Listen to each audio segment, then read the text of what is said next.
Mexicans up here.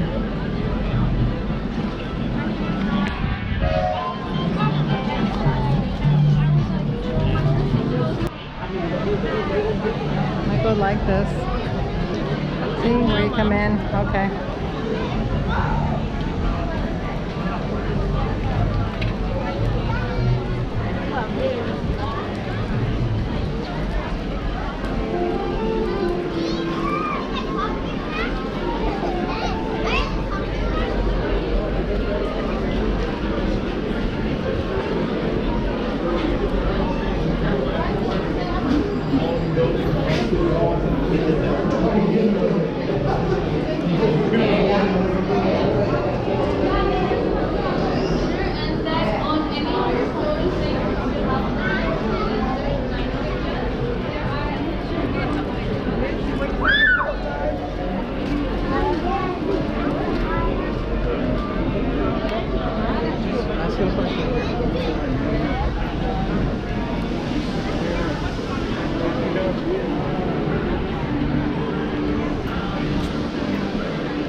Can we go in the middle?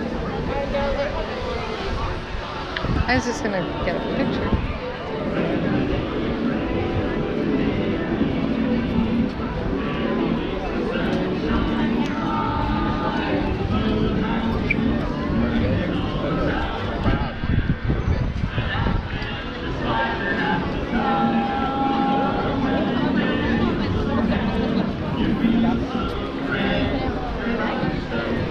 Feels so good to see these photographs.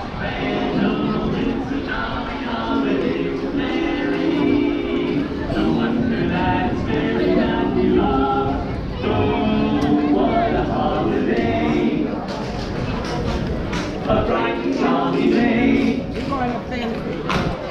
when the day's gray and ordinary, Mary makes it right. All right, oh, happiness is blooming all around her. The daffodils are smiling at the dawn. When Mary holds your hand, you feel so good, your heart's touched. Are they having a parade? Oh yeah, what time does it start? We can watch it. You wanna watch it?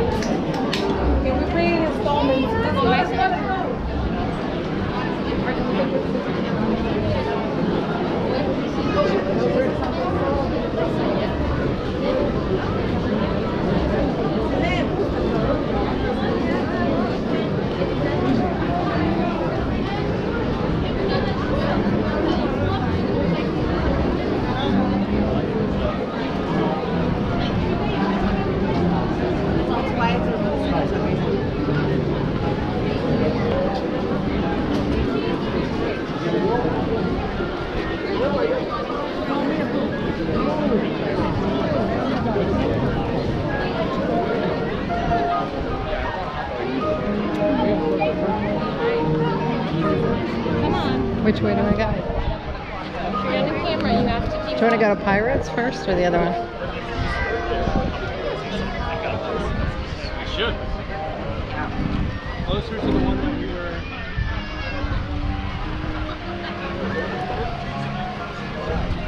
Closer. Should we go that way? Sure, let's go that way.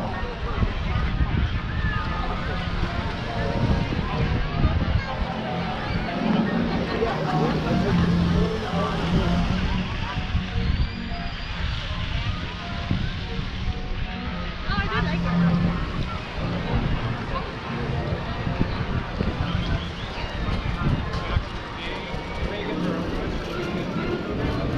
But we'll see what we can do. But I think we're gonna go into the break.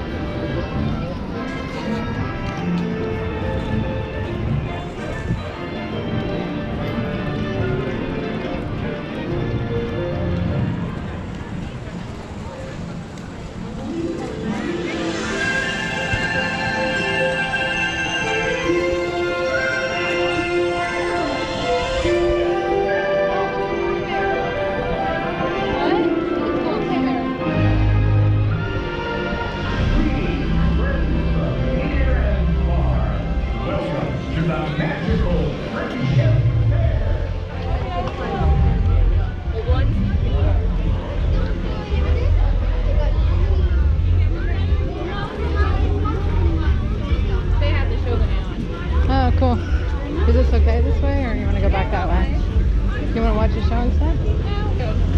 I really don't care. But if you want to, I don't want to. I agree. Oh, you can probably see it on your phone. Yeah. Why don't we wait? Put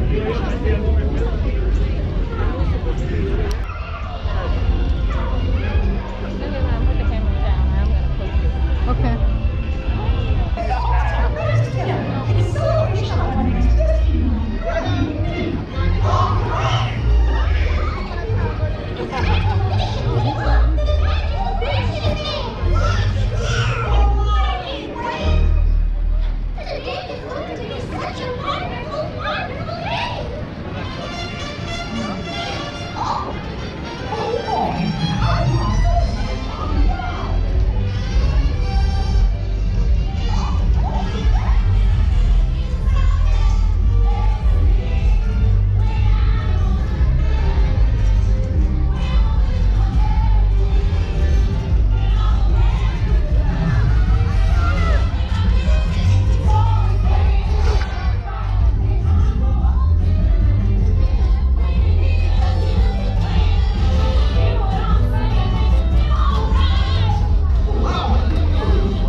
Stato presente ruolo presidente.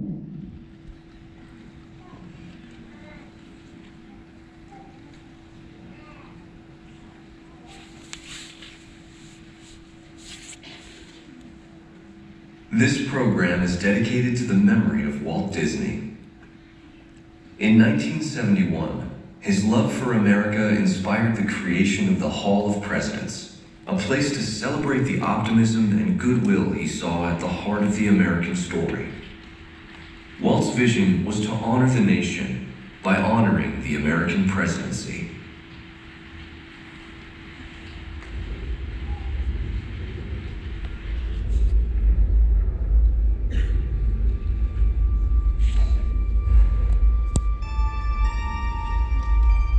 It is 1783, and the smoke is clearing in the wake of the Revolutionary War. Over the course of 8 grinding years, General George Washington has led a force of shopkeepers, farmers, and Native American allies to victory over the greatest military power in the world. A new nation has been born, independent and free. The founders must form a national government. In 1787, through months of passionate debate, they create a written constitution. For the country's highest office, they imagine something new in the history of the world. A leader not born to power like a king or queen. A leader who has not seized power through conquest. A leader not separate from the people, but elected by the people, from among the people. We, the people. This is a new idea, an American idea. The idea of a president.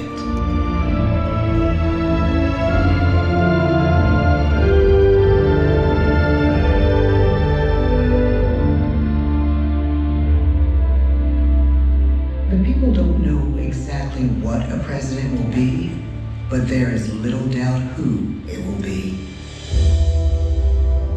George Washington's stature and bearing have marked him as a leader. His integrity has made him a great one. Washington knows that many generals who have led successful revolutions make themselves dictators or kings. Instead, he steps down from power and retires to his home, Mount Vernon. The world takes note, and George Washington becomes the symbol of American ideals. In the first presidential election, it's Washington by a landslide. The only doubt seems to be his own. He writes, "Integrity and firmness is all I can promise. Integrity and firmness is exactly what we need." Everything he does as president will set a model for his successors. His final act may be the most important of all. After 2 terms, with no term limit in the Constitution and amid overwhelming support to stay in office, he steps down once again and hands power back to the people. He wants us to speak, to elect a new president. During the early years of the Republic, we choose leaders as different as Thomas Jefferson, John Adams, and Andrew Jackson. Elections are often bitter. Each president stands at that fiery intersection where personal character meets the challenges of the times. Some call the presidency a glorious burden. Jefferson calls it a splendid misery. We, the people, must choose well. We elect 15 presidents before the course of history brings us to the edge of a crisis like no other. A nation born of freedom still permits slavery. As the country pushes west, will new states be slave or free? The question produces bitter conflict. The issue rocks the election of 1860 and brings Abraham Lincoln onto the national stage. The tall, lanky, some say uncouth candidate from Illinois is a master of words at a time when speeches are printed in full for people to read. A house divided against itself cannot stand, he said. With Lincoln's election, the House does indeed divide. Civil War. 11 states secede from the Union. The war becomes a defining passage in the American story. The president's own inner strength and depth of character changed the course of history. Lincoln had come up the hard way on the American frontier, desperately poor, with less than a year of formal schooling. His early years were scarred by tragedy, the death of his mother, his sister, his first love. He struggles with depression, but never loses his determination to rise above it. He once said he's driven by a desire to leave the world a little better place for having lived in it. The war rages. Lincoln fights to preserve the Union and end slavery.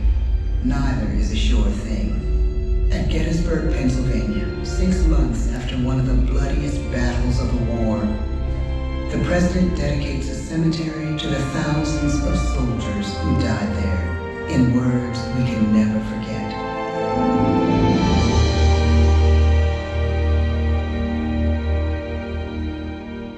Fourscore and 7 years ago, our fathers brought forth on this continent a new nation, conceived in liberty and dedicated to the proposition that all men are created equal.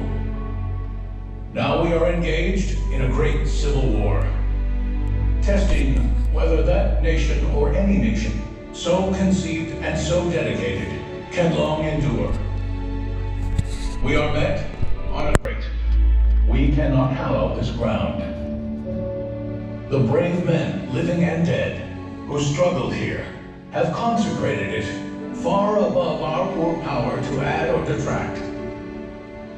The world will little note, nor long remember what we say here, but it can never forget what they did here. It is for us, the living, rather, to be dedicated here to the unfinished work which they who fought here have thus far so nobly advanced. It is rather for us to be here dedicated to the great task remaining before us, that from these honored dead we take increased devotion to that cause for which they gave the last full measure of devotion. That we here highly resolve that these dead shall not have died in vain, that this nation, under God, shall have a new birth of freedom, and the government of the people, by the people, for the people, shall not perish from the earth. The blood of over 500,000 Americans is spilled in the Civil War. President Lincoln's enduring hope is to give true meaning to the sacrifices of so many, to lead us to that new birth of freedom. With the end of the war and the end of slavery, a new birth truly begins. As we roll toward the 20th century, settlers roll west on wagon wheels and railroads connect the nation coast to coast. Millions of immigrants pour in from Europe and Asia. Population doubles. Our economy triples. Our standing among nations rises. We need presidents who can lead both at home and abroad. At the same time, a young Theodore Roosevelt is retreating from New York politics and personal tragedy. The death of his wife and his mother on the same day in the same house. In the Badlands of North Dakota, he rethinks his life and the life of his country. He returns stronger in body and spirit. His renewed energy is just what his country needs.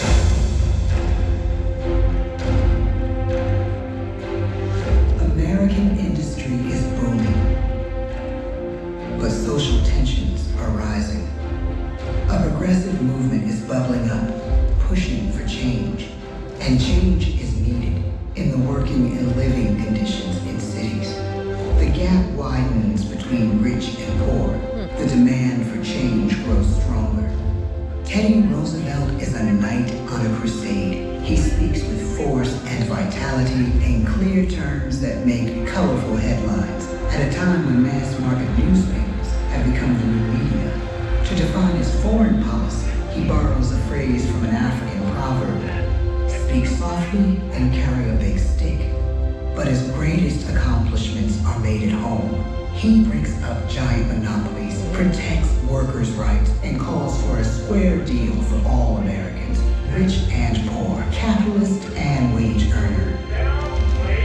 And a square deal for every man and every woman in the United States. He calls on America to be as great as the natural grandeur of its lands.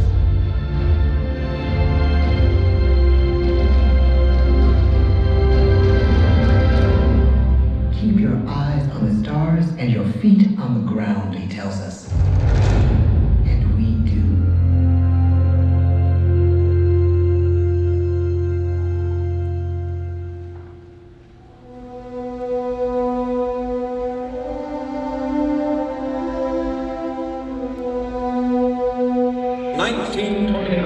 The bottom fell out of the market.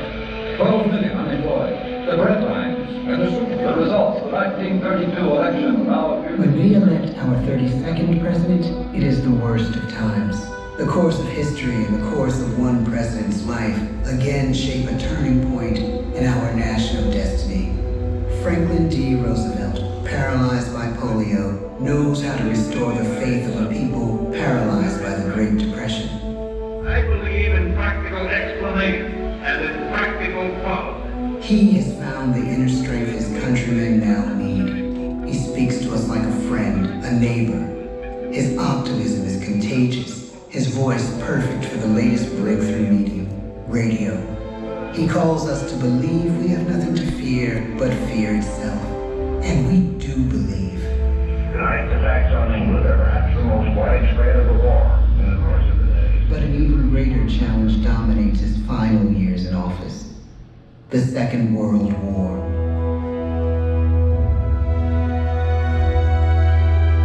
We must be the great arsenal of democracy. This is an emergency as serious as war itself. We stun the world with our production. When bombs fall on U.S. troops in Pearl Harbor, he calls us to fight on the war front and sacrifice on the home front.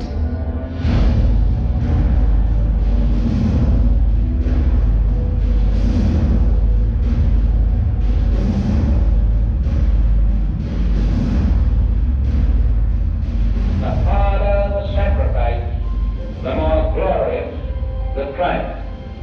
So spoke America in the year 1776. So speak Americans today. The world changes, the country changes, and yet, in one sense, what we need most from our presidents has never changed: a guiding vision that calls forth the best that America can be. Will outer space be developed for the benefit of all mankind? Or will it become another focus for the arms race? The choice is urgent, and it is ours to make. Ask not what your country can do for you.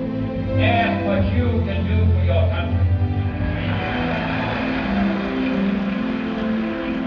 But really, it's all of us who must overcome the crippling legacy of bigotry and injustice.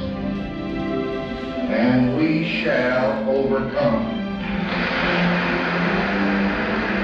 One of the agreements that President Sadat and Prime Minister Begin are signing tonight is entitled A Framework for Peace in the Middle East. Mr. Gorbachev, tear down this wall.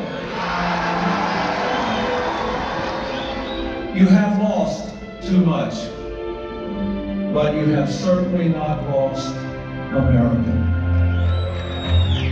I can hear you. The rest of the world hears you. Loving this country requires the willingness to speak out for what is right, to shake up the status quo. That's America. Our presidency is no longer just an idea. It is an idea with a proud history. Ladies and gentlemen, the presidents of the United States of America.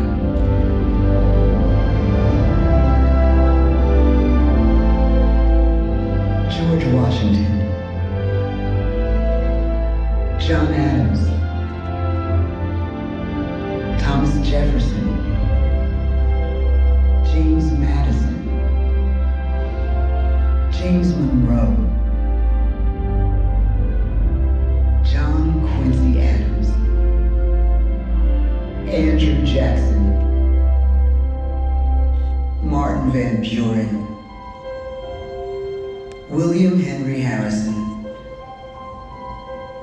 John Tyler, James K. Polk, Zachary Taylor, Millard Fillmore, Franklin Pierce, James Buchanan, Abraham Lincoln, Andrew Johnson, Ulysses S. Grant, Rutherford B. Hayes, James A. Garfield, Chester A. Arthur, Grover Cleveland, Benjamin Harrison, William McKinley, Theodore Roosevelt, William Howard Taft, Woodrow Wilson, Warren G. Harding, Calvin Coolidge, Herbert Hoover, Franklin D. Roosevelt, Harry S. Truman, Dwight D. Eisenhower, John F. Kennedy, Lyndon B. Johnson, Richard M. Nixon, Gerald R. Ford, Jimmy Carter, Ronald Reagan, George Bush, Bill Clinton, George W. Bush, Barack Obama, Donald Trump.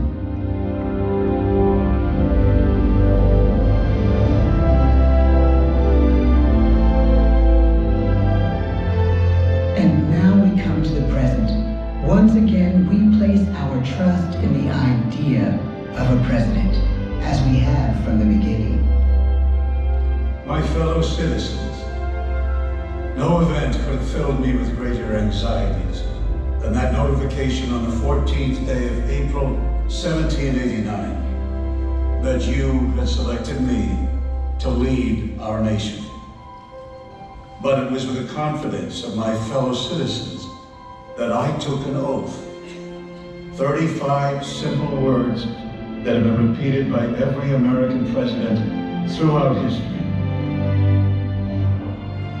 I, Joseph Robinette Biden Jr., do solemnly swear that I will faithfully execute the office of President of the United States, and I will, to the best of my ability, preserve, protect, and defend the Constitution of the United States. So help me God. The presidency of the United States is a role unique in the world, an office entrusted to each president by us, we the people. Therein lies the genius of that new idea, now over 200 years old. A new idea our presidents have turned into a great American idea again and again.